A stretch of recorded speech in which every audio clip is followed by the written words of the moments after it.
শাপলা চত্বরে 1,54,000 গুলি হেফাজত ইসলামের নেতা কর্মীদের উপর বুকের উপর চালায় হেফাজতকে ধ্বংস করা যায় নাই।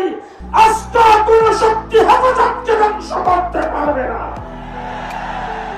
গত 15 বছর দেশে সরকার, আওয়ামী সরকার বাংলাদেশে যে হত্যাকাণ্ড নির্যাতন চালাইছে তাতে প্রমাণ করেছে বর্তমান বিশ্বের দরবারে সবচাইতে বড় একটি সন্ত্রাসী সংগঠন আওয়ামী লীগ।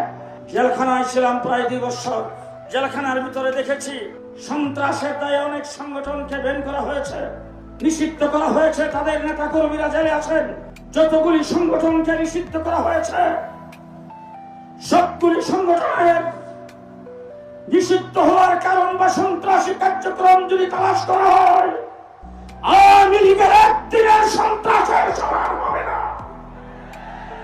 সুতরাং আজকের মঞ্চ থেকে দাবি জানাতে চাই, সন্ত্রাসের দায়ে আওয়ামী লীগকে নিষিদ্ধ করতে হবে। আওয়ামী লীগকে নিষিদ্ধ করতে হবে।